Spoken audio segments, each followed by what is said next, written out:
नाज़रीन हेडलाइंस सां ॾिठियूं ब्रेकिंग न्यूज़ अवां सां शेयर कई पिया। आवाज़ न्यूज़ रावंती जे रिपोर्टर मोहम्मद बचल घुनियो हथियारबंदनि तां शहीद थियो आहे। 8 हथियारबंद घर ॿाहिरां हमलो करे मोहम्मद बचल घुनियो खे क़त्ल करे फरार थी विया।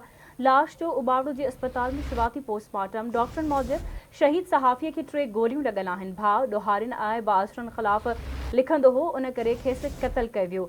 अहम ख़बर आहे अवां सां शेयर करे आवाज़ न्यूज़ रावंती जो रिपोर्टर मोहम्मद बचल घुनियो हथियारबंदनि हथां शहीद थी वियो।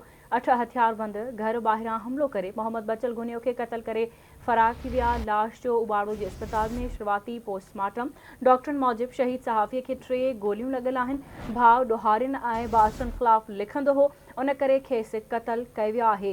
अहम ख़बर मां सां शेयर करे आवाज़ न्यूज़ रावंती जो रिपोर्टर मोहम्मद बचल घुनियो हथियारबंदनि हथां शहीद थी वियो आहे। 8 हथियारबंद घर ॿाहिरां हमलो करे मोहम्मद बचल घुनियो खे क़त्ल करे फरार थी विया। लाश जो उबावड़ो जे अस्पताल में शुरुआती पोस्टमार्टम। डॉक्टरनि मूजिब शहीद सहाफ़ीअ खे 3 गोलियूं लॻल आहिनि। भाउ ॾोहारियुनि ऐं बासरनि ख़िलाफ़ लिखंदो हो, उन करे खेसि क़त्ल कयो वियो आहे। एक भेरो ॿीहर अवां खे आगाह कयूं पिया। आवाज़ न्यूज़ रावंती जे रिपोर्टर मोहम्मद बचल घुनियो हथियारबंदनि तां शहीद थियो आहे। 8 हथियारबंद घर ॿाहिरां हमलो करे मोहम्मद बचल घुनियो खे क़त्ल करे फरार थी विया। लाश जो उबावड़ो जे अस्पताल में शुरुआती पोस्टमार्टम कयो वियो आहे। डॉक्टरनि मूजिब शहीद सहाफ़ी खे 3 गोलियूं लॻल आहिनि। भाउ ॾोहारियुनि ऐं बासरनि ख़िलाफ़ लिखंदो हो, उन करे खेसि क़त्ल कयो वियो आहे। सचल घुनियो जो इहो चवणु आहे। अहम ख़बर अवां सां शेयर कयूं पिया।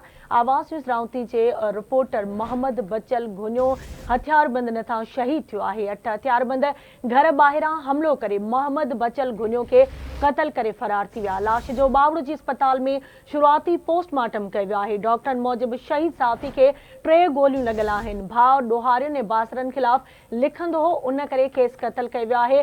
संदसि भाउ सचल घुनियो जो इहो चवणु आहे।